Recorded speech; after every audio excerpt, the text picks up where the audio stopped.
Jadi mulut itu dikunci, yang bicara itu tangan bersaksi. Kalau dipegang tangan, itu benda bicara yang dipegang tangan. Maka pada saat itulah semua tempat di bumi yang dipijak, semua keadaan mengabarkan kepada Allah apa yang terjadi dengan itu semua. Tidak akan ada yang tersembunyi. Begitu Anda selesai tobat, Ustaz, apakah tempat itu bersaksi lagi di akhirat nanti? Apakah benda itu akan bersaksi lagi di akhirat nanti?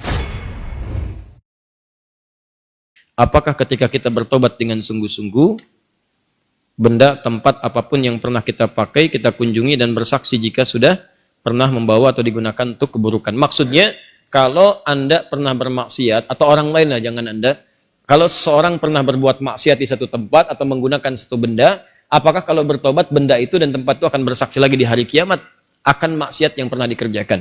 Terkait dengan benda yang akan bersaksi, ada ayatnya, bahkan tubuh kita juga ada. Di surah Yasin jelas, al-yauma nakhtimu ala afwahihim wa tukallimuna aydihim wa tashhadu arjuluhum bima kanu. Baik. Jadi mulut itu dikunci, yang bicara itu tangan bersaksi. Ya, sekarang di dunia aja tangan udah bisa bersaksi. Awas, sidik jari itu kan tangan. Udah bisa bersaksi. Siapa pelakunya? Yang megang gelas, ada sidik jarinya di sini. Kan? Hati-hati. Kaki juga demikian. Tangan, kaki, semua bicara. Sekarang bicara udah kelihatan. Apalagi di akhirat, langsung bicara tangannya. Langsung bicara. Ya Allah, saya digunakan si fulan begini. Nanti tempatnya juga mengatakan. Kalau dipijak oleh kaki, kaki bicara. Kalau dipegang tangan, itu benda bicara yang dipegang tangan. Apa ayatnya? Jelas, antum hafal ayatnya. Idza zulzilatil ardu wa akhrajatil ardu wa qala al insanu, ayat keempat, yauma idzin tuhadditsu akhbara. Maka pada saat itulah semua tempat di bumi yang dipijak, semua keadaan mengabarkan kepada Allah apa yang terjadi dengan itu semua. Tidak akan ada yang tersembunyi. Kalau baik dikatakan baik, sekecil apapun, walaupun lebih kecil dari atom. Ya, wa may ya'mal mithqala dzarratin khairan yarah. Kalau buruk ditampakkan, wa may ya'mal mithqala dzarratin syarran yarah. Keburukannya ditampakkan, semua bendanya bicara. Bicara. Hati-hati. Bicara.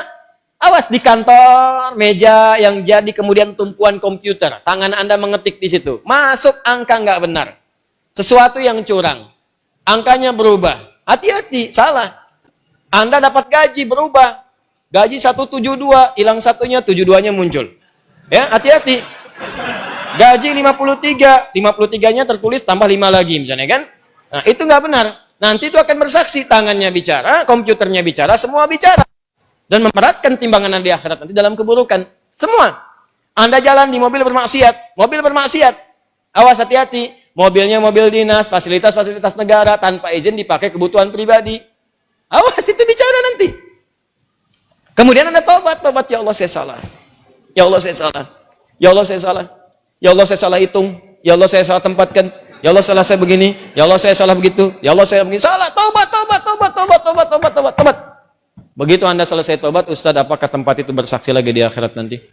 Apakah benda itu akan bersaksi lagi di akhirat nanti? Ada dua kondisi. Kondisi pertama, tobatnya bila diterima oleh Allah, gugur semua kesalahannya. Tapi Anda akan berhadapan dengan Allah sendirian. Ditutup semua. Anda berhadapan dengan Allah sendirian. Nah, saat ditutup inilah teman-teman sekalian, disampaikanlah semua benda-benda bersaksi kepada Anda. Ditampakkan. Kamu pernah bermaksiat di sini. Pernah bermaksiat di sini. Bendanya bicara semua.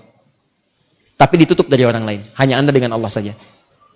Ditampakkan oleh Allah, setelah itu disampaikan kepada Anda. Semua ini aku hapus dan aku ampuni semua dosa-dosamu. Ditempatkan Anda ke surga. Itulah sayangnya Allah kepada Anda, hanya ditampilkan kepada Anda untuk menunjukkan bahwa rahmat Allah begitu luas dan tidak ada yang sia-sia dari taubat. Makanya taubat. Jadi ketika ditampakkan pun hanya Anda yang tahu di hadapan Allah Subhanahu wa taala. Untuk menunjukkan betapa luasnya rahmat Allah, betapa luas rahmat Allah. Itulah faedahnya taubat.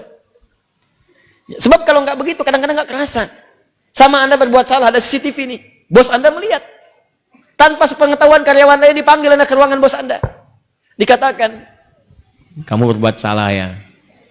Ya, saya mohon maaf bos, saya salah gini-gini. Betul. Ini CCTV-nya. Ini kan perbuatan kamu kemarin. Ya, sudah. Saya sudah lihat kamu menangis kemarin. Saya sudah lihat kamu mengakui ke istri kamu kemarin. Istri kamu bicara dengan saya. Sudah, saya maafkan. Jangan diulang lagi. Ini antara saya dengan kamu. Ini saya hapus semuanya ya. Sudah, nggak ada orang yang bisa akses lagi. Kamu bagus, sudah mengakui kesalahan. Gaji kamu saya naikkan. Sudah, sekarang nikmati dengan keluarga. Dia cerita sama temannya, besoknya temannya berbuat salah juga gitu ya. Nah, ini keliru.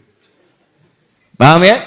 Ini kondisi yang pertama, supaya Anda sadar rahmat Allah begitu luas, ditampakkan. Yang kedua, dihapus semua, sudah. Yes, habis semua. Habis. Tutup.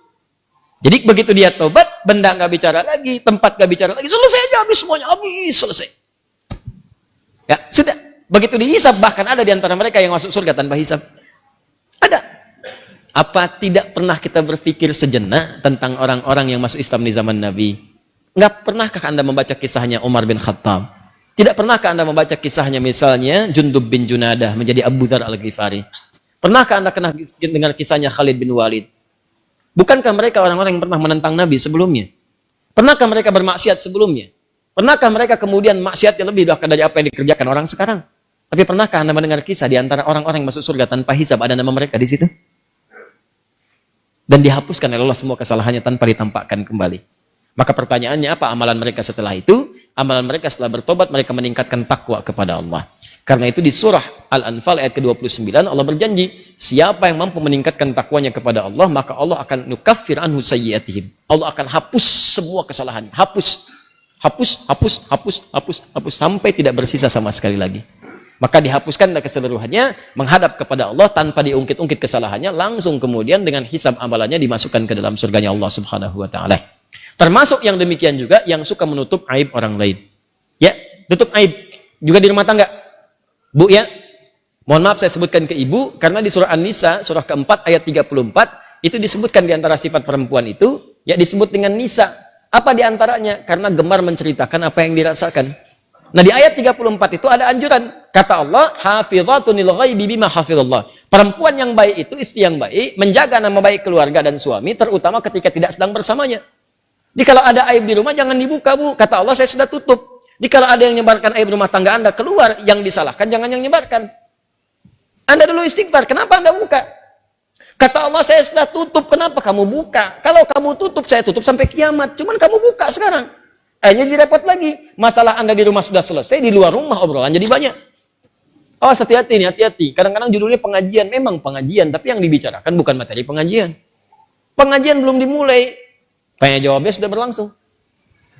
Ya. Ukhti apa kabar? Ukhti. Baik. Kamu bagaimana? Sehat. Keluarga? Baik. Suami bagaimana? Di situ masalahnya.